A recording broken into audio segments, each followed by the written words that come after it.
శుభ నిరీక్షణ శుభ నిరీక్షణ శుభ నిరీక్షణ శుభ నిరీక్షణ రాజాని సన్నిధిలోనే దొరికేనే ఆనందమానందమే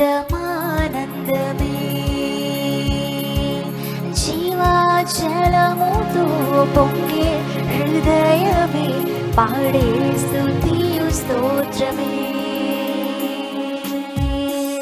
శ్రమల వెలని ధ్యానమే నా ధ్యానం ఆధారం ఆనందమే నిలువని సిరుల కందను క్షయమో ప్రేమ కందను విలువకు కృపను పొందితే భాగ్యమే నిలువని సిరుల కందను క్షయమో ప్రేమ కందను విలువకు కృపను పొందితే స్తోత్రమే నిలువని సిరుల కందను క్షయమో ప్రేమ కందను విలువకు కృపను పొందితే భాగ్యమే నిలువని సిరుల కందను క్షయమో ప్రేమ కందను విలువకు కృపను పొందితే స్తోత్రమే రాజాని సన్నిధిలోనే దొరికినే ఆనందమానందమే జీవాజలముతో పొంగే హృదయమే పాడే స్తుతియు స్తోత్రమే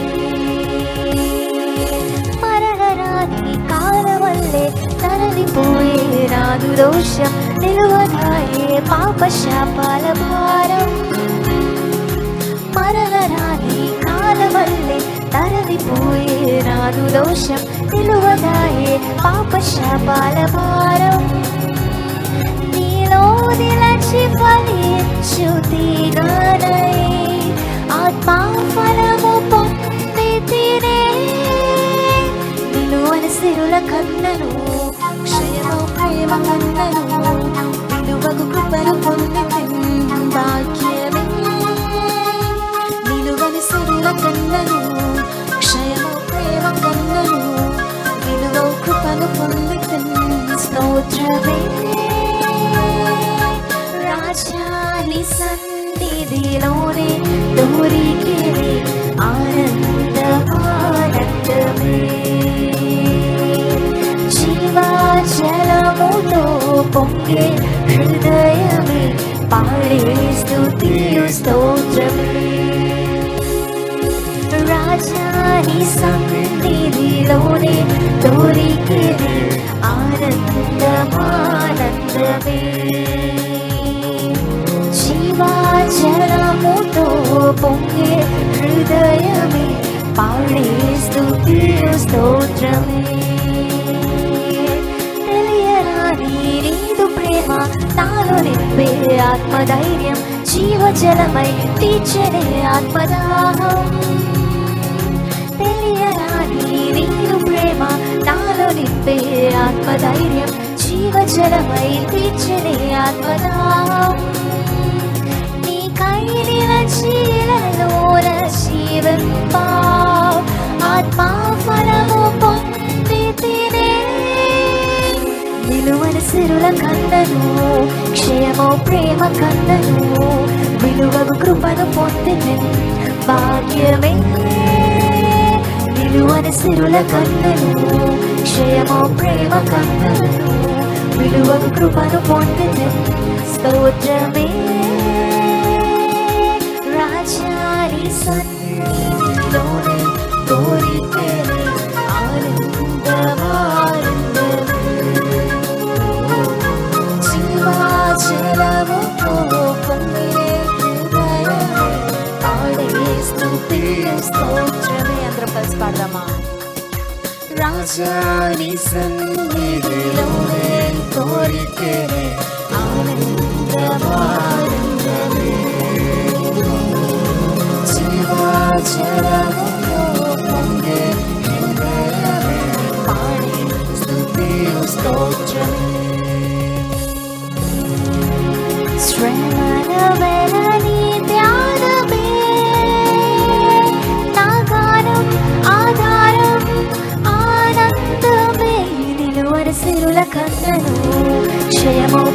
కన్నను విలువగు కృపను పొందితి భాగ్యమే విలువని సిరుల కన్నను క్షయము ప్రేమ కన్నను విలువగు కృపను పొందితి స్తోత్రమే విలువని సిరుల కన్నను క్షయము ప్రేమ కన్నను విలువగు కృపను పొందితి భాగ్యమే విలువని సిరుల కన్నను క్షయము ప్రేమ కన్నను విలువగు కృపను పొందితి స్తోత్రమే.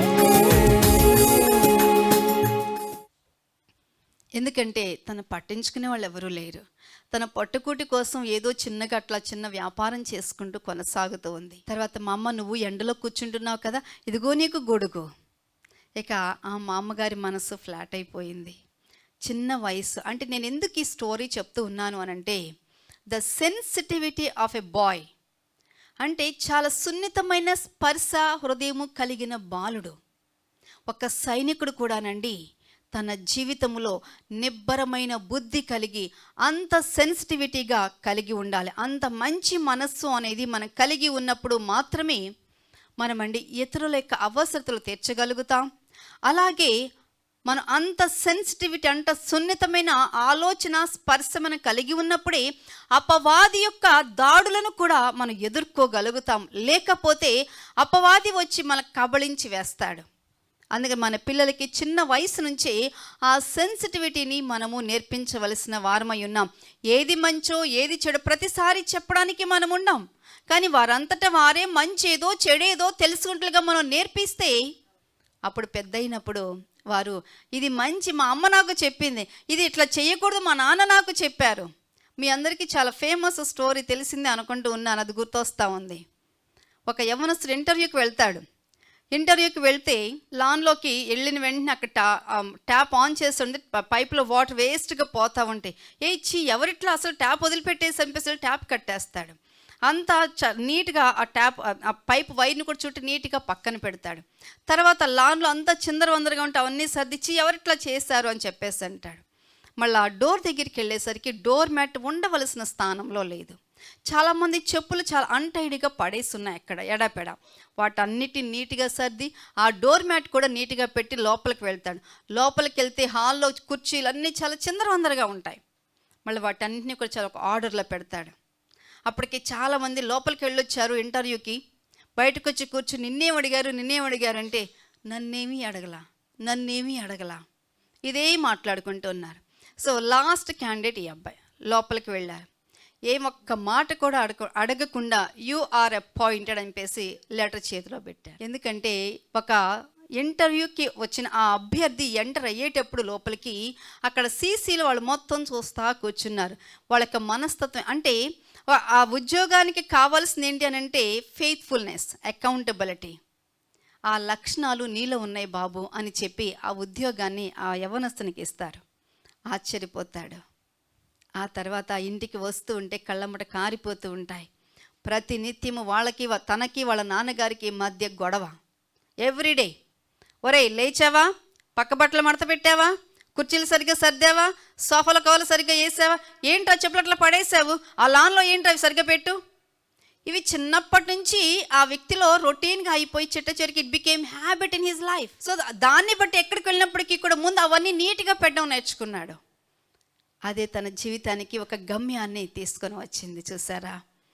సో అటువంటి సున్నితత్వం అనేది సైనికులుగా మనము కలిగి ఉండాలండి. అందుకనే 1 పేతురు 5:8 మాట్లాడుతూ ఉన్నారు కదా, అపవాది గర్జించు సింహము వలె ఎవరిని మృంగుదునా అని చెప్పి తిరుగుతూ ఉన్నాడట.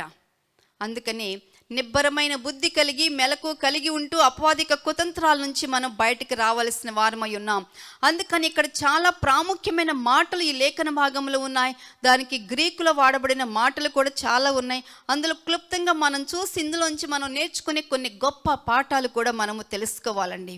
మొట్టమొదటిగా నిబ్బరముగా ఉండండి అనే మాటకి బీ సోబర్ అని చెప్పేసి అంటే సెల్ఫ్ కంట్రోల్డ్ అంటే మనం నిగ్రహించుకోవాలి, మన ఆలోచన స్పష్టంగా ఉండాలి, ఫ్రీ ఫ్రమ్ ఇంటాక్సికేషన్ అంటే నిబ్బరముగా ఉండాలి అని అంటే మత్తు పదార్థాలు వీటన్నిటి నుంచి ఈ లోకమాయలన్నిటి నుంచి కూడా మనము చాలా సపరేట్గా మన జీవితాలను మనము కలిగి ఉంచుకోవాలి. అదండి స్వీయ నియంత్రణ కలిగి ఉండాలి, స్పష్టమైన ఆలోచన కలిగి ఉండాలి.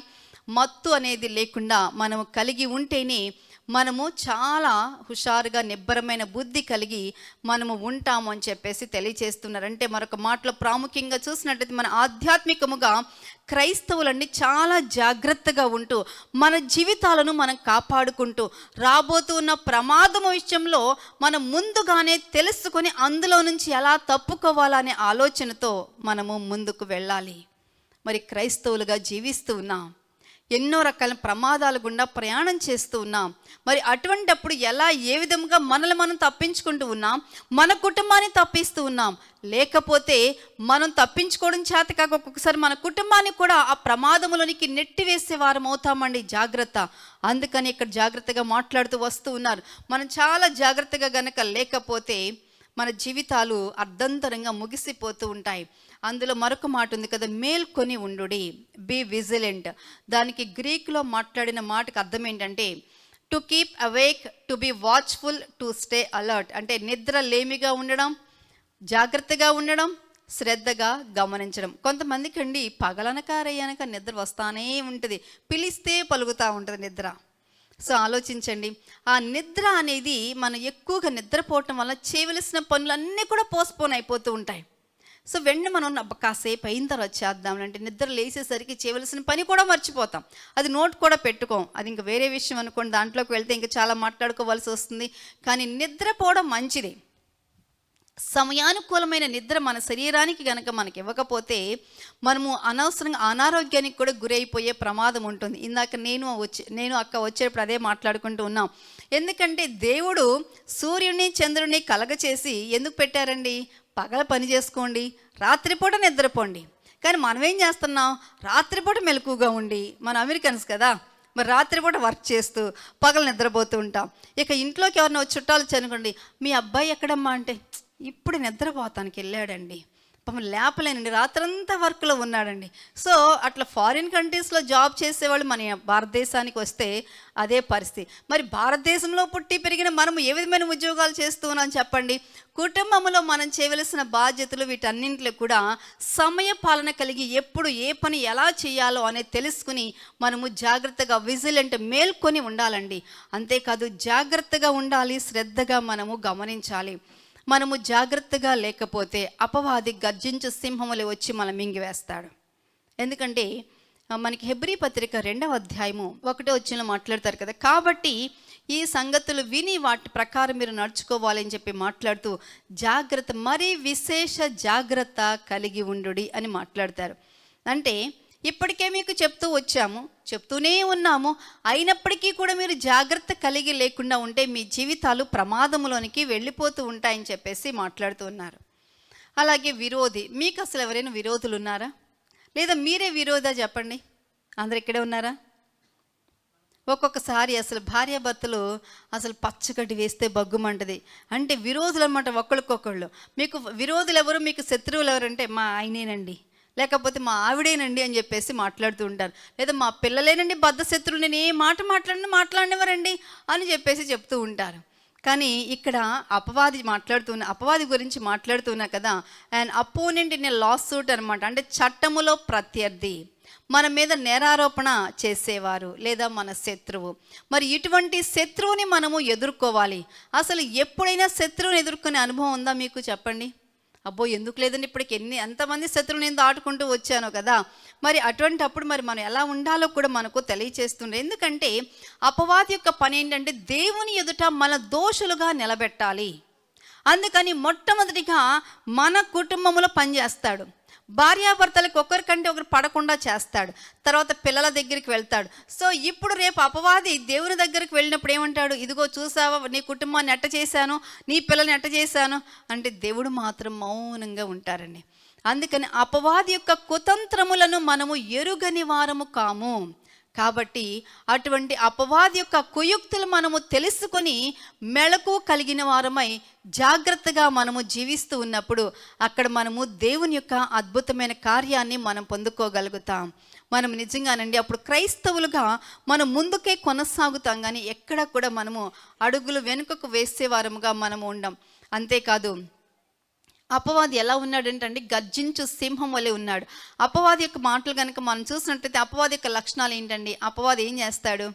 దూషించేవాడు, అలాగే మోసం చేసేవాడు, మన అల్లరి పాలు చేసేవాడు కదా. ఎప్పుడైనా మీరు దోష్ట పలుకులు పలుకుతూ ఉంటే గుర్తుపెట్టుకోండి, మనము నిజంగా దేవుని సంబంధులమా అపవాది సంబంధులమా అక్కడ మనకు అర్థమైపోతుంది. అందుకని మన నోటిని కాచుకునే విషయంలోనండి చాలా జాగ్రత్త మనము కలిగి ఉండాలి.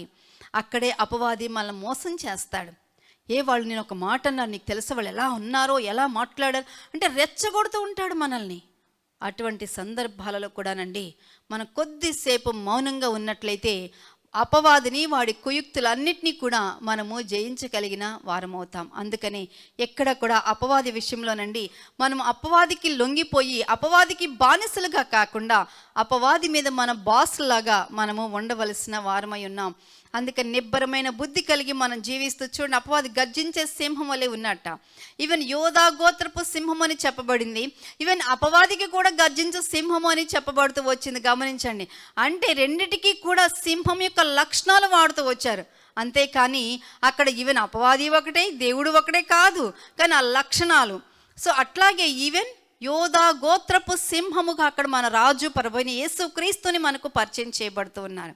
కానీ అపవాది కూడా ఎలా ఉన్నాడంటండి, ఎందుకంటే తన సమయము అనేది కొద్దిగా ఉంది, అందుకని మనం భయపెడుతూ ఉన్నాడు, భయపెట్టడానికి ప్రయత్నం చేస్తూ ఉన్నాడు తప్ప అటువంటి వాడి మాటలకు క్రియలకు మనం ఎక్కడ కూడా భయపడకుండా దేవుని సన్నిధిలో మనం మరింతగా ధైర్యము కలిగి మనము నిలబడవలసిన వారమై ఉన్నాం. అందుకని రోరింగ్ లయన్గా తిరుగుతూ ఉన్నాడు. అంతేకాదు వెతుకుచూ ఉన్నాడట. ఆ వెతికే పనిలో ఒకవేళ మనం దొరకొచ్చు, మీరు దొరకొచ్చు, నేను దొరకొచ్చు. ఎవరిని కూడా వదిలిపెట్టాడు. చిన్నపిల్లల్ని వదిలిపెట్టరు, పెద్దవాళ్ళని వదిలిపెట్టరు, పాస్టర్స్ని వదిలిపెట్టరు, అందరినీ కూడా పట్టుకొని ఎడాపెడ వాయించేస్తూ ఉంటాడు. అదే వాడి పని. అందుకని దేవునికి సమీపముగా క్రీస్తు యేసు యొక్క మంచి సైనికుని వలె మంచి పోరాడుతూ మనము మన జీవితాల్లో మనం ముందుకు కొనసాగవలసిన వారమై ఉన్నాం. శ్రమలు నేర్పించే పాఠాలు మనం తెలుసుకుంటూ, అంతేకాదు నిబ్బరమైన బుద్ధి కలిగి మెలకుగా ఉంటూ క్రీస్తునందున్న మన విశ్వాసాన్ని మనము కాపాడుకోవాలండి. అది 3వ పాయింట్గా చూసినట్లయితే 1 యోహాను పత్రిక 5వ అధ్యాయము 4-5 వచనాల్లో తెలియచేస్తున్నారు. దేవుని మూలముగా పుట్టిన వారందరూ కూడా లోకమును జయించెదరు. లోకమును జయించిన విజయము మన విశ్వాసమే. యేసు దేవుని కుమారుడని నమ్మువాడు తప్ప లోకమును జయించువాడు మరి ఎవడు అని చెప్పబడిందండి. అంటే ఎవరైతే క్రీస్తులో విశ్వాసాన్ని కాపాడుకుంటారో ఆత్మీయ పోరాటంలో అక్కడ వారిదే విజయము సొంతమవుతుంది. అందుకని మరి ఏ విధమైన పోరాటాన్ని అనునిత్యము మనం పోరాడుతూ ఉన్నాం? మనలో ఉన్న ఆలోచన ఏంటంటే, వారు ఎట్లా అన్నారు, వారు అలా అన్నారు, వీరు ఇలా చేశారు అని చెప్పి వారి యొక్క ఆలోచనకి మనం ఎక్కువగా అవకాశం ఇస్తూ దేవుని మాట ఏదైతే చెప్తుందో విశ్వాస సహితమైన పోరాటాన్ని మనం పోరాడాలి అని చెప్పే విషయంలోనండి అక్కడ చాలా సందర్భాల్లో మనం మర్చిపోతూ ఉన్నాం. ఎందుకంటే క్రీస్తునందున్న విశ్వాసాన్ని అండి వీ నీడ్ టు ప్రొటెక్ట్, దాన్ని మనము కాపాడుకోవాలి. అలా కాపాడుకోకుండా ఉన్నట్లయితే ఆటోమేటిక్గా అది మన దగ్గర నుంచి వదిలి కింద పడిపోతుంది. అప్పుడు మన జీవితాలు కూడా ఎక్కడుండిపోతాయండి? దేవునికి దూరంగా వెళ్ళిపోతాయి. దేవుడు ఎక్కడుంటాడు? దేవుడు మాత్రం ఉండవలసిన చోటే ఉన్నారు, కానీ మన ఆలోచనలు మనం కొట్టుకొని పోతూ కుటుంబాలకి దూరం అయిపోయేవాళ్ళు కొంతమంది, రక్త సంబంధాలకు దూరం అయ్యేవారు కొంతమంది, సంఘాలకు దూరం అయ్యేవారు కొంతమంది, చెట్ట చివరికి పరలోక రాజ్యానికి దూరం అయ్యేవారు కూడా కొంతమంది ఉన్నారండి. అటువంటి కేటగిరీలో మనం మాత్రము ఉండడానికి వీల్లేదు. మన విశ్వాసాన్ని గట్టిగా మనము చేపట్టాలి. మన విశ్వాసములో మనం ముందుకు కొనసాగాలి. కొలస్సీ పత్రిక 3వ అధ్యాయము 1-2 వచనాల్లో కూడా అక్కడ మాట్లాడతారు కదా, మీరు క్రీస్తుతో కూడా లేపబడిన వారైతే ఏం వెతకాలట? సమాధుల్లోకి వెళ్ళి వెతకండి అన్నారా? పైనున్న వాటినే మీరు వెతకండి. కదండి. ఎందుకంటే అక్కడ క్రీస్తు మన దేవుని కుడి పార్శ్వమున కూర్చొని ఉన్నాడని చెప్పి తర్వాత వచనంలో ఉంది కదా, పైనున్న వాటి మీదనే కానీ భూ సంబంధమైన వాటి మీద మనస్సు పెట్టుకొనకుడి, ఏలయనగా మీరు మృతి పొందితిరి అని చెప్పి, ఇక మన జీవము అనేది క్రీస్తు కూడా దాచబడి ఉన్నది కాబట్టి మనందరము కూడా raised by the power of God అండి. క్రీస్తు యొక్క మహిమలో మనందరము కూడా లేపబడ్డాం, దేవుని యొక్క శక్తితో మనందరము కూడా నిలపబడ్డాం. కాబట్టి మన విశ్వాసాన్ని మనం కాపాడుకుంటూ క్రీస్తులో మనము ఏమై ఉన్నామో అనేది మనం తెలుసుకున్నప్పుడు అండి మన ముందున్న పరుగు పందెములో మనం ముందుకే పరుగు పెడతాం. బహుమానం పొందుకోవాలి అని అంటే ఒక్కొక్కసారి నా పక్కనున్న వాళ్ళు పరిగెత్తున్నారా లేదా, వాళ్ళు ఎంత దూరంలో ఉన్నారు అని ఒక్కసారి మనం వెనక్కి తిరిగి చూసుకున్నాం అనుకోండి, ఏమవుతుంది, మనం ఇక్కడే ఉంటాం, వాళ్ళు వెళ్ళిపోతారు. ఇట్లాగే మీకు తెలుసు కదా, ఇప్పుడు అంటే అంత సాఫ్ట్వేర్ టెక్నాలజీ బాగా పెరిగిపోయింది. మేము యవనస్తులుగా ఉన్నప్పుడు టైప్ ఇన్స్టిట్యూషన్స్ ఉండేవి. సో కాలేజ్ అయిన తర్వాత 1 గంట టైప్ నేర్చుకుని ఇంటికి వెళ్ళేవాళ్ళం. మరి దానికి కూడా ఒక ఎగ్జామ్ పెట్టేవారు. సో లోయర్ ఎగ్జామ్కి మా అక్క బలవంతం మీద ఎట్టయితే తోసింది వెళ్ళాను. వెళ్ళిన తర్వాత ఫస్ట్ స్పీడ్ ఎగ్జామ్ పెడతారు, ఫస్ట్ రౌండ్ అనమాట. అందులో మనకు ఒక టైప్ మెషిన్ ఇస్తారు, పేపర్ ఇస్తారు, దాంట్లో మనకి టైం 15 మినిట్స్ ఇస్తారు. ఆ 15 మినిట్స్లో ఎన్ని ఎక్కువ పదాలు మనం టైప్ చేయాలో అన్ని చేయాలన్నమాట. సో నాకు ఇచ్చారు, ఈలోగా నా పక్కన వాళ్ళ మిషన్ ఆగిపోయింది. నాకు అవసరమో చెప్పండి, అంతే తప్పేశా. ఇక నేను ఫెయిల్ అయిపోయా ఆ ఎగ్జామ్లో. ఇంకెక్కడా, అయ్యో పాపం వాళ్ళకి ఎగ్జామ్ ఎట్లా సార్, తనకి మిషన్ పాడైపోయిందండి, ఇంకో మిషన్కి. అది వాళ్ళు చూసుకుంటారుగా, ఆ అమ్మాయి చూసుకుంటుంది కదా. శ్రద్ధ మనకి అంటే ఆ గివెన్ టైంలో మన పని కనుక మనం చేయకపోతే, అంటే మన ముందున్న పరుగు పందెంలో కనుక మనం పరుగులు ఎత్తకపోతే ఇక అంతే, వెనక కూర్చొని చతికిల పడవలసింది. ఇక ఆ దెబ్బతో ఏనాడు ఆ టైప్ ఇన్స్టిట్యూషన్ ముఖం కూడా నేను చూడాల. అక్క నేను తప్పాను, ఇక నాకొద్దు నాకు. కానీ గమనించండి, ఆ రోజు నేను నేర్చుకున్న టైపింగు ఈ రోజు నా డాక్టరేట్ స్టడీస్ వరకు కూడా ఎంత ఫాస్ట్గా ఉపయోగపడుతుంది అని అంటే అంత బాగా ఉపయోగపడుతుంది. సో టైప్ అదే మనకి నేర్చుకుంటాం కదా ఎలా టైప్ చేయాలని. అఫ్కోర్స్ ఇప్పుడు మనకి అంతా కూడా చాలా ఫాస్ట్ టెక్నాలజీ వచ్చేసింది అనుకోండి. కానీ గమనించండి, మనము మన తోటి వారి పట్ల శ్రద్ధ కలిగి ఉంటే ప్రార్థన చేద్దాం. మన తోటి వారి మీద ప్రేమ ఉంటే మనతో పాటు లాక్కుని వెళ్దాం. అంతేకాని కూర్చుని మీటింగులు పెట్టి నీకు ఎట్లా నీకు అట్లా అని చెప్పేసి మనం మాట్లాడుకున్నందువలన వారి ఆధ్యాత్మికత మెరుగుపడదు. అంతేకాదు, దేవుని యొక్క లేఖనాలు కూడా మనకు తెలియచెప్తూ ఉన్నాయి. మొట్టమొదటిగా మన భక్తి జీవితాన్ని మనం కాపాడుకుంటూ మన క్రీస్తు వైపు చూస్తూ మన జీవితమే ఒక తెరచిన పుస్తకం వలె ఉంచుకున్నప్పుడు అండి, మన కుటుంబీకులు, మన సంఘ బిడ్డలు, మన బిడ్డలు అందరూ కూడానండి మనల్ని అనుసరిస్తూ మన ముందుకు కొనసాగుతూ ఉంటారు. అందుకని క్రీస్తు యేసు యొక్క మంచి సైనికుని వలె మన పోరాటములో పోరాడుతూ మనందరము కూడా ముందుకు కొనసాగవలసిన వారమై ఉన్నాం. అంతేకాదు, 4వదిగా చూసినట్లయితే సర్వాంగ కవచాన్ని ధరించుకోవాలి. ఎందుకంటే ఫుల్ ఆర్మర్ ఆఫ్ గాడ్ మనకి ఎఫెసీ పత్రిక 6వ అధ్యాయంలో ఉంటుంది కదా, మీరు అపవాది తంత్రములను ఎదిరించుటకు శక్తిమంతులగునట్లు దేవుడిచ్చు సర్వాంగ కవచమును మనము ధరించుకోవాలి. అందుకని అటువంటి సర్వాంగ కవచాన్ని మనం ధరించుకొని క్రీస్తు యేసు యొక్క మంచి సైనికుల వలె మనము ముందుకు కొనసాగుతూ మన ముందు వచ్చిన ప్రతి పోరాటములో కూడానండి చిక్కుల పెట్టు ప్రతి పాపము నుంచి కూడా మనం విడిపించుకుంటూ మనము ముందుకు కొనసాగుతూ ఉన్నప్పుడు అండి అక్కడ మన ప్రభు మన కొరకు వేచి ఉంటున్నారు. కాబట్టి ఎక్కడ కూడా మన భక్తి జీవితంలో మొట్టమొదటిగా వీఆర్ అకౌంటబుల్ టు గాడ్. మనం మన దేవునికి లెక్క అప్పగించాలి, ఫస్ట్ అండ్ లాస్టింగ్ అంతే. అందుకని ఇంకా మరి ఎలా కొనసాగాలి, ఏ విధంగా జీవించాలి అని అంటే ఇప్పుడు మనం నేర్చుకుంటూ వచ్చాం కదా, మన శ్రమలలో మనము నేర్చుకుందాం. క్రీస్తునందు మనం మరింత బలము కలిగి నిబ్బరమైన బుద్ధి కలిగి సోమరితనముతో కాకుండా చురుకుతనముతో మనం ప్రభు పనిలో ముందుకు కొనసాగుదాం. అంతేకాదు, సర్వాంగ కవచాన్ని మనం ధరించుకుంటూ క్రీస్తులో మంచి సైనికుల వలె మనందరము కూడా ముందుకు కొనసాగుతూ మనం పరిగెత్తుదాం. అందుకని క్రీస్తు యేసు యొక్క మంచి సైనికుని వలె మనం పోరాడదామండి. అదే పౌలు గారు చివరికి అంటున్నా కదా, I have fought the good fight, మంచి పోరాటము పోరాడి తిని నా పరుగు కడముట్టించి తిని. సో ఆ పరుగు అనేది ఎప్పుడు కడముట్టిస్తామో తెలియదండి, అది మన దేవునికి మాత్రమే తెలుసు. కాబట్టి మన ముందున్న కాలములో మనం ఒకరి కోసం ఆగకుండా మన పనిని మనం ముందుకు కొనసాగింపు చేసుకుంటూ మనం ముందుకు వెళ్దాం. ఆ తర్వాత ఈవెన్ నా విశ్వాసమును కాపాడుకుంటుని. మన విశ్వాసాన్ని కాపాడుకోకుండా మనము ఏమీ కూడా చేయలేం. ప్రార్థన చేసుకుందాం. కళ్ళ My address, Marnatha Temple, Pathur Road, near D-Mart, Rams and Sneha Avenue Apartments, apartment number 513, Kunchanpalli, Guntur. మా ఫోన్ నంబర్స్ 9441308156 మరియు 6300502898.